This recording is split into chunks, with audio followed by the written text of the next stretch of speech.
I'm just more spiritually evolved than most people. If you've ever heard this from someone who claims to be an empath, run.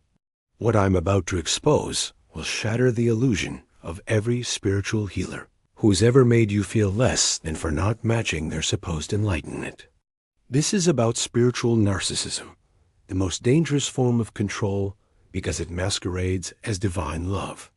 Today, I'm revealing how empaths weaponize their spiritual gifts to create hierarchies, manipulate seekers, and build ego empires while claiming they've transcended ego entirely. But here's what makes this especially toxic. Spiritual narcissists don't just control your behavior.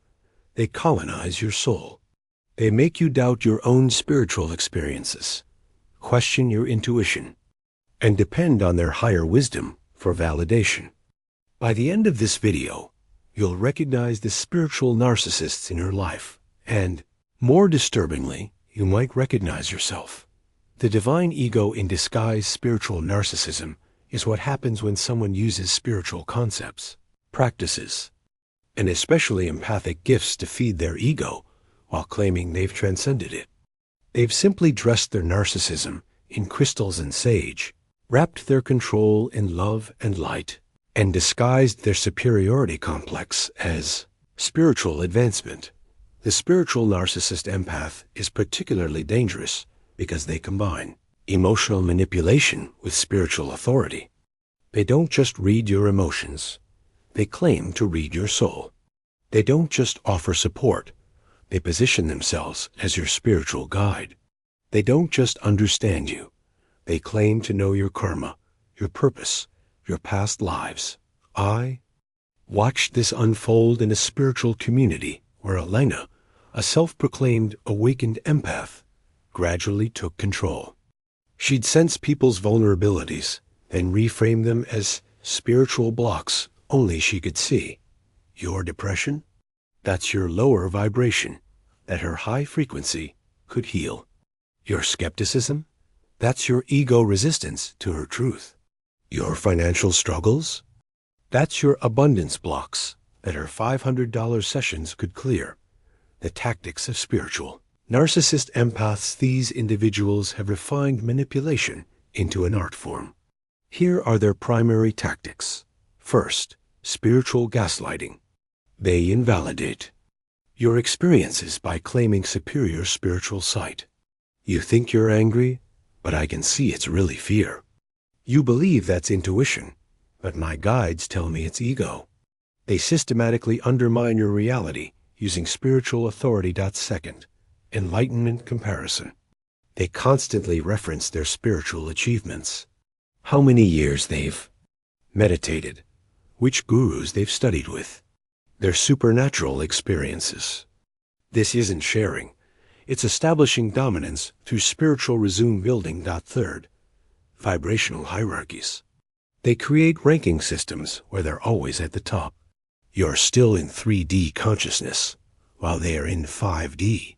You're a young soul, while they're ancient. These hierarchies ensure you always look up to them. Fourth, Selective Empathy. Their empathic abilities mysteriously only work to support their agenda. They can feel when you're doubting them, but somehow miss when they're harming you. Their sensitivity is a one-way street serving their control. Fifth, punishment through withdrawal. Question them, and suddenly you're too low vibrational for their energy. Disagree, and they need to protect their aura from you. They use spiritual concepts to justify emotional punishment. The psychology of spiritual narcissism. Carl Jung warned about this phenomenon, calling it inflation. When someone identifies with archetypal energies and believes they are the healer, the guru, the enlightened one, rather than someone experiencing these energies. The ego doesn't disappear in spiritual practice. It often gets sneakier. For empaths, this inflation is particularly seductive. Their genuine sensitivity can be mistaken for spiritual superiority. They feel energy, read emotions, have intuitive hits, and conclude they're specially chosen. The ego grabs these gifts and builds a spiritual identity. That's actually more rigid than any worldly identity. There's usually deep wounding here. Many spiritual narcissists are fleeing from feelings of insignificance, powerlessness, or shame. Spiritual identity offers escape. If you're divinely gifted, you're beyond ordinary human criticism. If you're enlightened, you don't have to face your shadows. If you're a healer, you never have to admit you need healing. Real examples of spiritual narcissist control. Let me show you how this plays out. Marcus ran a conscious community where his empathic gifts made him the unofficial guru. He'd conduct energy readings where he'd tell people their spiritual problems, always issues only, his guidance could solve. When Sarah questioned his methods, he announced to the group that her dark entities were attacking him. The community turned on her, protecting their sensitive leader from the negative force she'd become. Or consider Rachel, the twin flame coach, who used her empathic abilities to convince clients she could feel their divine connections. She'd string people along for months, claiming their twin flame was almost ready, but they needed more sessions to raise their vibration. When clients couldn't afford more, she'd blame their lack of abundance consciousness for blocking their twin flame reunion. These aren't isolated cases. Spiritual narcissist empaths are leading retreats, coaching vulnerable seekers, building online empires. They prey on people seeking meaning, healing, connection, using spiritual language to create dependency rather than liberation. The New Age narcissism epidemic. We're in a spiritual narcissism epidemic. Social media has created platforms where anyone can claim enlightenment. The coaching industry is flooded with empaths who've done a weekend workshop and now claim to channel divine wisdom. The spiritual marketplace rewards those who can package narcissism as awakening. The damage is profound. People lose life savings to spiritual narcissists. They delay real medical treatment for energy healing from narcissists playing doctor. They remain in abusive situations because their spiritual narcissist convinced them it's karmic healing. They lose connection with their own intuition, becoming dependent on external validation from someone claiming divine authority. What's particularly insidious is how spiritual narcissism corrupts genuine spiritual communities. One spiritual narcissist can transform a healing space into a cult-like environment. They attract other narcissists who want their secrets and empaths who mistake abuse for teaching. Soon, the entire community revolves around feeding the narcissists ego while calling it service. How to spot a spiritual narcissist empath? Here are the undeniable signs. They never admit being wrong. Every mistake is reframed as a teaching or divine plan. They're incapable of genuine apology because that would threaten their enlightened image. Their story is always the most spiritual. Whatever you've experienced, they've experienced it deeper, higher, more profoundly. Your Kundalini awakening? They had 3. Your near-death experience? They die every night in meditation. They charge exorbitant fees while preaching about transcending materialism. They justify this through spiritual bypassing, energy exchange, abundance consciousness, honoring my gifts. They create inner circles and hierarchies.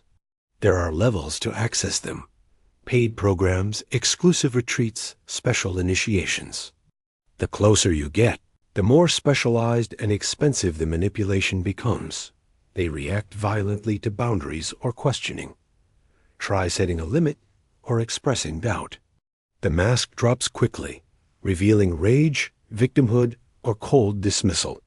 Their unconditional love has many conditions. Breaking free from spiritual narcissist control. If you've been ensnared by a spiritual narcissist empath, breaking free requires reclaiming your spiritual autonomy. Trust your own experience. Your intuition is valid. Your spiritual experiences are real. You don't need external validation from someone claiming superior sight. Question the hierarchy. Nobody is inherently more spiritual than anyone else. We're all consciousness having human experiences. Anyone creating hierarchies is feeding ego. Not serving spirit. Notice the fruits. Real spiritual teachers create independence, not dependence. They empower your connection to divine, not position themselves as intermediary. Judge by results, not claims. Reclaim your power. Any power you've given to a spiritual narcissist belongs to you. They have no special access to divine that you lack. Their empathic gifts don't make them your authority. Seek genuine community. Real spiritual community is horizontal, not vertical. It's about mutual support, not worship of leaders. Find spaces where questioning is welcomed, not punished. Shadow work for spiritual narcissist empaths. If you recognize yourself as a spiritual narcissist empath, healing is possible, but requires brutal honesty. Face why you need to be special. What wound does spiritual superiority cover? Usually there's deep shame or worthlessness that spiritual identity protects against. Examine your empathy. Are you using sensitivity to understand or to control? Do your gifts serve others' liberation or your ego's hunger? Question your spiritual experiences, not their validity, but your interpretation. Did Kundalini awakening make you superior or simply human having an experience? Release the teacher identity. You can share experiences without being the teacher. You can support without being the healer. Let go of special roles. Do real shadow work. Spiritual narcissism is advanced ego defense. It requires seeing how you've used light to hide darkness, used love to mask control, used gifts to avoid humanity. The path to conscious service. What does healthy spiritual empathy look like? It serves without creating dependency. It shares without establishing hierarchy. It feels without claiming ownership of others' experiences. It guides by pointing toward inner wisdom, not replacing it. Conscious spiritual empaths admit their humanity. They're learning alongside everyone else. They have shadows, triggers, uncertainties. Their gifts don't exempt them from doing their work. They make the work more necessary. They charge fairly for time and expertise without claiming divine endorsement for their prices. They create boundaries without spiritual justification. They can say, "I don't know," without losing identity. They celebrate others' spiritual experiences without comparing or competing. Most importantly, they use their empathy to recognize equality, not establish superiority. They feel others' divinity as clearly as their pain. They see that everyone is equally sacred, equally worthy, equally connected to Source. The spiritual revolution we need. We need a spiritual revolution that exposes narcissism hiding in enlightenment clothing. Too many seekers have been damaged by those claiming to heal. Too many genuine teachings have been corrupted by egos claiming transcendence. Too many empaths have weaponized their gifts instead of honoring them. This revolution starts with recognition. Every time you spot spiritual narcissism in others or yourself, you weaken its power. Every time you choose genuine humility over spiritual superiority, you model another way. Every time you trust your own connection over external authority, you reclaim spiritual sovereignty. The divine doesn't need intermediaries. Consciousness doesn't require hierarchies. Your spiritual path doesn't need approval from someone claiming higher sight. The greatest spiritual teachers throughout history pointed toward inner wisdom, not their own SPECIALNESS. Your spiritual sovereignty. As we conclude, I speak directly to anyone who's given their power to a spiritual narcissist empath. Your spiritual sovereignty is your birthright. No amount of claimed gifts, special sight, or divine connection gives anyone authority over your soul. You are consciousness itself, temporarily focused in human form. So is everyone else, including those claiming superiority. If you've been using spiritual gifts to control others, this is your wake-up call. The universe doesn't need more spiritual narcissists. It needs humble servants who use their gifts to remind others of their own power, not steal it. True spiritual empathy feels the divine in everyone equally. It doesn't create students. It recognizes fellow travelers. It doesn't establish hierarchies. It celebrates diversity. It doesn't control through claimed wisdom. It liberates through reflected recognition. What spiritual narcissist patterns have you witnessed or embodied? Share below. Exposing these patterns helps everyone recognize them. And if someone in your spiritual community needs this wake-up call, share it. Sometimes the most spiritual act is shattering false pedestals. Remember, anyone claiming spiritual superiority has forgotten the first rule of genuine awakening. We're all one consciousness, playing different roles. The empath, the narcissist, the seeker, the teacher, all waves in the same ocean, none higher than another.